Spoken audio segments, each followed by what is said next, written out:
If you have ever watched an auction and thought, blimey, how on earth is anyone meant to follow that? You are not alone. One moment, the auctioneer is speaking at a mile a minute. The next, there is a tiny nod from someone at the back. And suddenly, a painting is leapt in price by the cost of a decent flat in Manchester. Today, we are stepping into the slightly rarefied, faintly theatrical world of auctioneering and looking at why art auctions work the way they do. Now, let us be clear. The auction room is not merely a place where objects change hands. It is a carefully managed performance. There is a script, a rhythm, a cast of characters, and a set of unspoken rules. Yet for all the glamour and champagne, the business end of it is brutally practical. Establishing trust, creating competition, and finding a price that the market will accept. Or, if we are being honest, a price that at least two determined people are willing to pay in the heat of the moment. Picture the setting. It might be a grand sale room in London, with polished wood, soft lighting, and staff who move about as quietly as a church verger. Or it might be a hybrid event.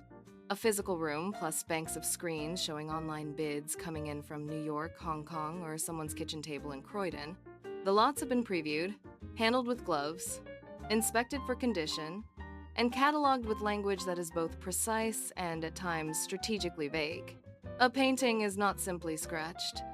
It has minor surface abrasions. A chair is not wobbly. It has some movement to the joints. Fair enough. Before the auction even starts, the groundwork has been done.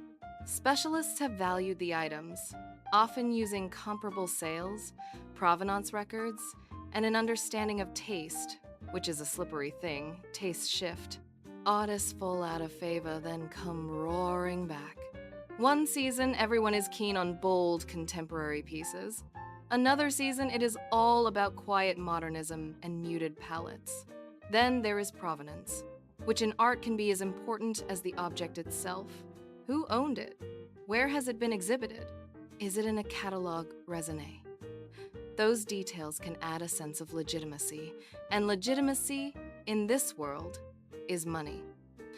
And then we come to the estimate. You will see a low estimate and a high estimate. An alluring bracket designed to entice bidders without scaring them off. Estimates are not guarantees, but they are signals.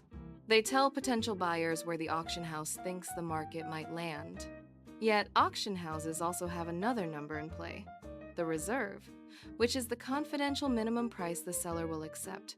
If bidding does not reach the reserve, the lot will not sell. It will be passed. In the room, the auctioneer might say, "I'm afraid we're not quite there," and move on with a polite smile, but behind the scenes, it can be rather awkward. So how does the performance begin? The auctioneer takes the rostrum, greets the room, perhaps cracks a gentle joke, and then sets the pace. The chant is not random. It is a tool. A good auctioneer uses speed to build momentum and slowdowns to apply pressure. They read the room as keenly as a comedian reads an audience. They are watching body language, hesitations, eye contact, and those tiny gestures that in an auction can mean, yes, I'm still in. Let us talk about bids. There are several ways to bid. You can be there in person, you can bid online, you can bid over the phone via a staff member who becomes your proxy, or you can leave an absentee bid, which is essentially, here is my maximum. Do your best. Each method has its own psychology. In-person bidding can feel tribal.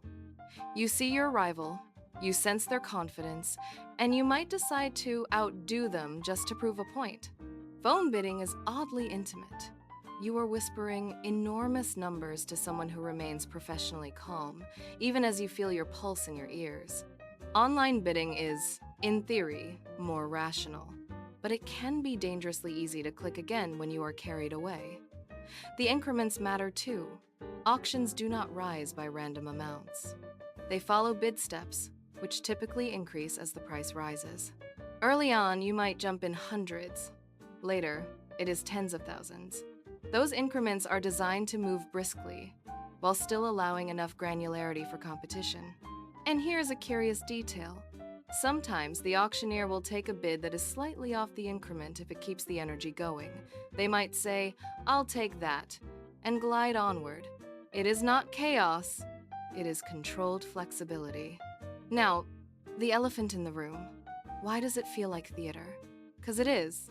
Not in the sense that it is fake necessarily, but in the sense that emotion and spectacle are part of the mechanism. The moment you raise a paddle, you are making a public commitment. The room sees you. That visibility can make people stubborn. Nobody wants to look as though they have bottled it. And once you have bid a few times, you have invested not only money but pride. You have a narrative in your head. I am the person who is going to win this. That narrative is powerful. Auction houses understand this, and the staging reflects it. Lots are ordered strategically. Something accessible might come first to warm up the room. A star lot may be placed at a moment when attention is highest. Staff may stand near key bidders ready to catch a nod. The auctioneer's tone will shift, light and chatty for the early lots, then suddenly formal when the big-ticket piece comes up. Even the silence is staged. When the room goes quiet, it is not empty, it is charged. You may have heard the phrase "on the telephone" repeated during an auction, as if the phone itself is bidding. In reality, a specialist is relaying bids from a client. They will often use subtle language, a sort of code. My client is still with you, meaning they are still willing. My client is thinking, meaning they are hovering on the brink. Sometimes they will ask for a moment. That request is not merely logistical, it can be tactical. A pause can unsettle the other bidders, or signal deep pockets. Then there is the hammer price, the dramatic moment. The auctioneer says, "Going once, going twice." And then, "Sold," bringing down the gavel. But the hammer price is not the final amount paid by the buyer. Buyers typically pay a buyer's premium on top, a percentage that goes to the auction house.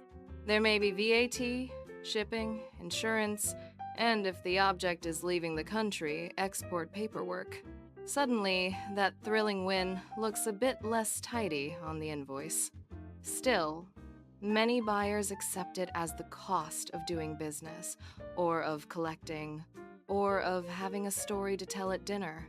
Sellers have their own costs.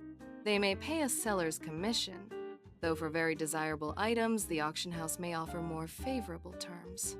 For a particularly hot property, the auction house wants the consignment and will compete for it. In that case, you might see something called a guarantee. The auction house or a third party promises the seller a minimum amount. Guarantees reduce risk for the seller, but they introduce another layer of complexity.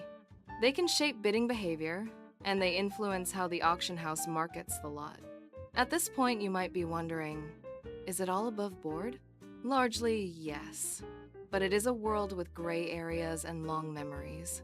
One area people often misunderstand is bidding by the auctioneer on behalf of the seller up to the reserve, sometimes called bidding off the wall. This is legal in many places if disclosed, and it is meant to protect the reserve. Yet, it can feel unsettling if you do not know it is happening.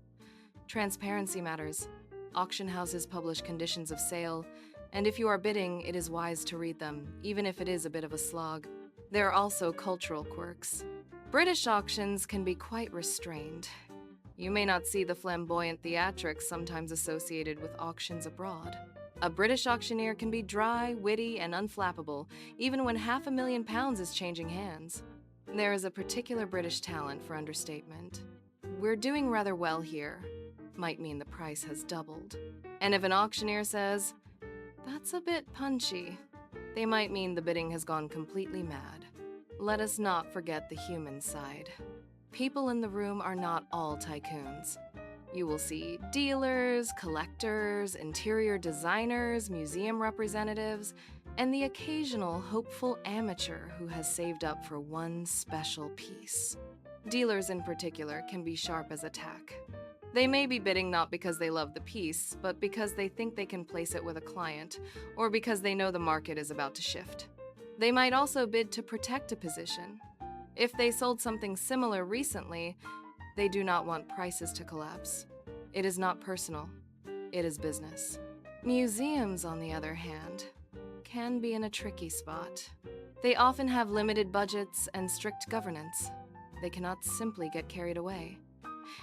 If a museum is bidding, it may be because the object fills a significant gap in a collection. Yet museums can be outgunned by private money. Sometimes they rely on export deferrals or fundraising campaigns to keep culturally significant works in the country.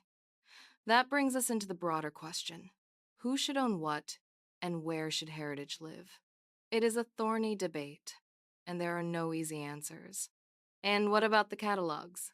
If you have ever read one, you will know they are a peculiar genre, part scholarship, part sales pitch. The writing is often elegant, peppered with references to art history, technique, and influence. Yet it is also designed to create confidence. Condition reports, provenance, and exhibition history are all arranged to present a coherent story. When that story is compelling, bidders feel safer. When it is flimsy, bidders hesitate. In an auction, hesitation is contagious. So, why do auctions remain so influential in the art market? Because they produce public prices. A gallery sale can be private and opaque. An auction, at least in principle, is a transparent contest. Those headline results then shape perceptions. If an artist's work sells for a record sum, suddenly everyone believes the artist is important. Collectors feel validated, galleries raise prices, and the market moves. Auctions do not merely reflect value, they help create it. Of course, not every sale is glamorous. There are day sales with modest estimates where the room is full of dealers hunting for bargains. There are estate sales where objects carry personal history and families are letting go. There are charity auctions where bidders are partly paying for the cause and the atmosphere is buoyant. In each case, the mechanics are similar, but the emotional temperature changes. If you ever attend an auction in person, here is a practical tip. Set a maximum in your head before you start and stick to it. It sounds obvious, yet the room has a way of making sensible people do daft things. Another tip: factor in the buyer's premium and any additional fees. Otherwise, you may win the lot and then feel, well, slightly sick. And finally, if you are new, watch a few lots first. Get a feel for the rhythm. Once you understand the cadence, it becomes easier to follow. In the end, auctioneering is an odd blend of tradition and modern technology, scholarship and salesmanship, restraint and adrenaline. It is, in a very British way, both proper and slightly absurd. A room full of people silently raising paddles while someone in a suit narrates numbers like poetry, and everyone pretends they are perfectly calm. Yet beneath that calm is a simple human impulse to desire something, to compete for it, and to feel for a moment that you have won. Right, that is us sorted for today. If you listen again, pay attention to how the language of auctions mixes certainty with ambiguity, and how the social dynamics do half the work. Cheers for spending these minutes with me, and I will catch you in the next episode.